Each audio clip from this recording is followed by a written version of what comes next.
warahmatullahi wabarakatuh. Halo Sobat Dudukes, gimana nih kabarnya? Semoga teman-teman semua sehat selalu ya.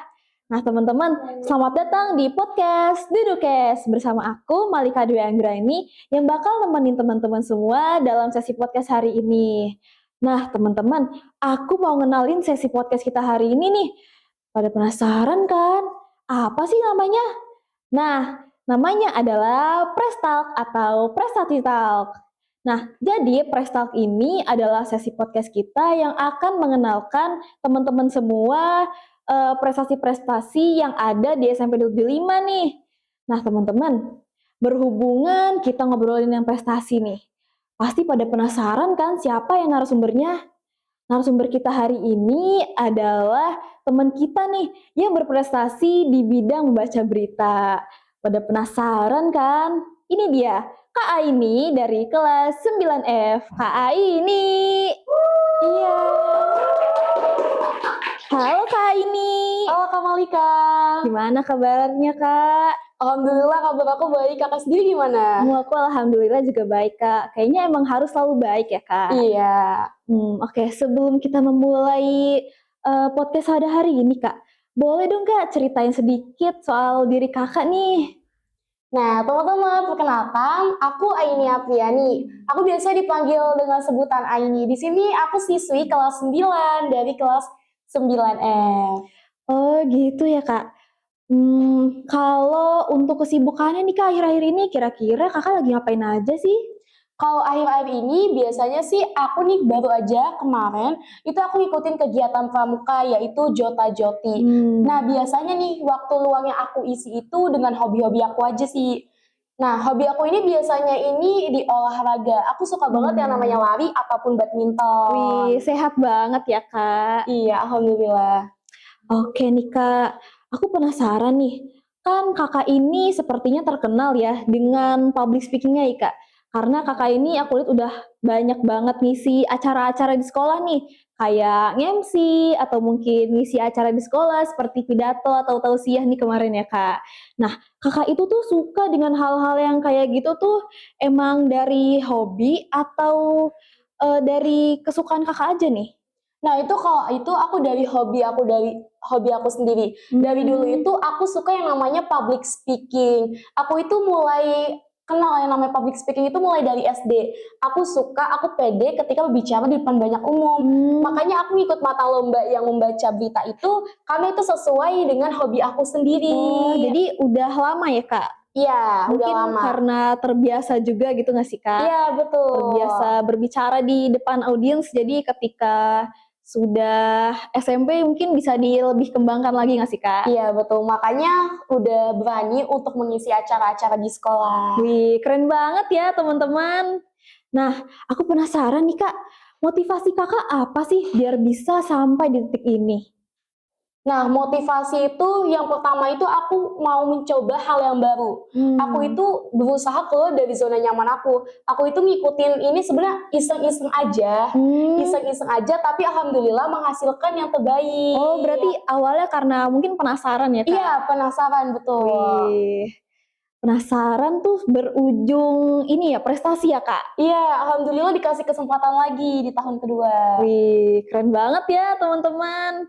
Nah, aku penasaran nih Kak, kira-kira gimana sih awalnya Kakak itu bisa sampai di titik ini Kak? Kayak boleh dong ceritanya Kak?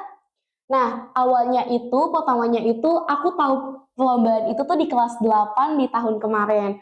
Itu awalnya aku iseng aja, karena kan kebetulan mirip dengan hobi aku. Hobi aku itu kan suka public speaking. Iya Kak. Nah, aku kebetulan dari SD juga yang namanya suka membaca. Jadi aku mulai nyobain ngembangin diri aku buat berani dalam ikut lomba itu Kak, gitu. Biar Kakak bisa pede nih Kak, kira-kira ada nggak sih dorongan mungkin dari teman, guru, atau mungkin dari sahabat dan orang-orang terdekat gitu Kak? Iya, pastinya ada. Tapi tuh pertama tuh aku tuh niatin ke diri aku sendiri. Aku niatin kita tanamin rasa percaya diri dulu nih ke diri kita sendiri. Betul banget sih Kak. Nah, buat pede itu pasti susah banget kan? Iya, bukan beneran. Kalau aku tuh biasanya tuh latihan di depan kaca, terus kita ngomong di depan kaca, kita bayangin kalau kaca itu audiens kita. Jadi seolah-olah kita tuh berbicara dengan orang banyak ya Kak, tapi padahal itu tuh diri kita sendiri. Jadi mungkin kita agak lebih pede gitu karena kita melihat diri kita di depan cermin ya Kak. Iya, betul. Pasti kan nggak mudah ya Kak sampai di titik itu ya Kak. Pasti banyak banget nih tantangan dan saingan-saingannya ya Kak. Iya, benar banget. Banyak banget dari wilayah mana aja, dari kecamatan mana aja tuh banyak banget. Kira-kira apa sih Kak titik tersulit Kakak biar bisa sampai di titik ini Kak? Kalau titik tersulit aku itu pastinya itu di latihannya aja. Di latihannya itu ketika latihan itu aku tuh radang ataupun batuk itu ngeganggu banget buat kita latihan. Kalau untuk di mental, rasa kepercayaan diri aku itu udah ada. Jadi aku tuh di titik tersulit menurut aku itu ketika suara aku habis gitu. Wih, jadi tantangannya itu mungkin dari ini ya Kak, dari diri sendiri nggak sih Kak? Mungkin kalau misalkan sakit itu kan nggak bisa diprediksi ya Kak, Iya. mungkin kayak tergantung cuaca atau mungkin kebiasaan. Jadi mungkin titik tersulitnya itu ada di bagian itu nggak sih Kak? Iya, bener banget. Kalau untuk PD nih Kak, kira-kira ada tantangan tersendiri nggak sih Kak? Kalau untuk PD bagi aku sendiri nih, karena kan aku hobi aku tuh dari SD itu udah namanya public speaking. Jadi di diri aku itu ya udah ada yang namanya rasa kepercayaan diri. Nah, jadi di tantangan PD-nya nih ketika lomba berlangsung, aku biasa aja. Jadi ketika kita masuk ke ruangan, itu kan lombanya di dalam ruangan ya. Ketika kita masuk ke ruangan, aku tenangin diri, aku fokus, jangan mikir kemana-mana, dan anggap perlombaan itu sebagai latihan, bukan sebagai ajang perlombaan. Oh, jadinya nggak grogi ya Kak? Iya, bener banget. Karena kalau kita nganggap sebagai perlombaan, pastinya kita bakal gugup banget gitu. Oh iya Kak, kayak mikirin ini kira-kira gimana ya pandangan juri tentang kita, gimana ya pandangan teman-teman tentang kita. Jadi kayak mikirnya itu lebih ke gimana ya orang-orang tuh ngomongin kita, ngejudge kita, lebih ke takut dijudge ya Kak. Iya, bener banget. Karena kalau kita mikir yang aneh-aneh, yang ada ketika kita perlombaan berlangsung, yang ngebuat kita down duluan mental kita. Oh iya bener sih Kak, itu kayaknya masalah umum banget ya Kak. Iya, Kalau waktu latihan mungkin pede gitu, ketika udah naik panggung nih Kak, wih diliatin banyak orang, kayaknya tuh bakal deg-degan gitu, grogi langsung demam panggung sih Kak sebutannya itu. Iya, biasanya kalau orang yang nggak biasa ngomong di depan umum, pastinya itu demam panggung. Tapi alhamdulillah untuk diri saya sendiri, saya udah tanamin rasa kepercayaan diri itu. Makanya saya berani nih ngikutin perlombaan LKBBI ini dari tahun kemarin di kelas 8, lalu ini tahun kedua di kelas 9. Oh, keren banget ya teman-teman. Nih, kalau saat persiapan lomba nih Kak, kira-kira ada persiapan khusus nggak sih Kak untuk diri Kakak gitu? Kalau persiapan khusus itu biasanya kalau aku nyiapin jahe buat suara aku. Jadi seminggu sebelum hari H lomba, aku itu selalu ngebuat jahe dibawa ke sekolah untuk diminum. Nah, biar ini ya Kak, lancar suaranya gitu ya Kak? biar suaranya itu bisa pakem, maksudnya bisa kayak Lantang ya Kak? bener banget. Keren Untuk latihan ngomongnya itu biasanya itu aku itu di kelas dipanggil di Beberapa kelas. Iya, di beberapa kelas. Jadi kayak dipanggil untuk membacakan berita ya Kak? Iya, dibacain ulang seolah-olah kayak itu di ruangan ketika kita lomba gitu. Jadi mungkin terlatih juga nih buat ngomong di depan teman-temannya gitu ya? Iya, itu buat ngelatih mental saya juga kebetulan. Keren-keren. Nah, kan kita sama-sama pelajar nih Kak. Kira-kira pasti kan kita ini punya tanggung jawab nih Kak. Yang pertama di sekolah, dan kalau untuk Kakak pribadi tuh kira-kira gimana sih Kak cara ngebagi waktunya antara sekolah dan perlombaan ini? Pasti kan fokusnya terbagi ya harus ke dua pihak gitu, nggak mungkin satu-satu gitu kan. Harus mempersiapkan lomba, harus mempersiapkan belajar juga, apalagi kan kita udah kelas 9 ya Kak, udah mau persiapan ujian akhir TKA ya Kak. Jadi menurut Kakak apakah itu menjadi beban tersendiri? Menurut aku sendiri itu bukan jadi beban, malah itu hal yang baru yang harus aku explore lagi. Jadi tantangan ya Kak? Iya, jadi tantangan buat diri aku sendiri. Justru walaupun iya memang kita ada tanggung jawab, tapi menurut aku itu nggak ngeganggu sama sekali. Soalnya kalau latihan membaca berita itu kita kan hanya yang penting kita pakem, kita suaranya kita lantang, kita pahami isinya. Oh iya, betul sekali, Kak. Iya, jadi nggak ada rasa ganggu buat ke pelajarannya. Jadi kalau untuk manajemen waktu itu pasti ya, Kak?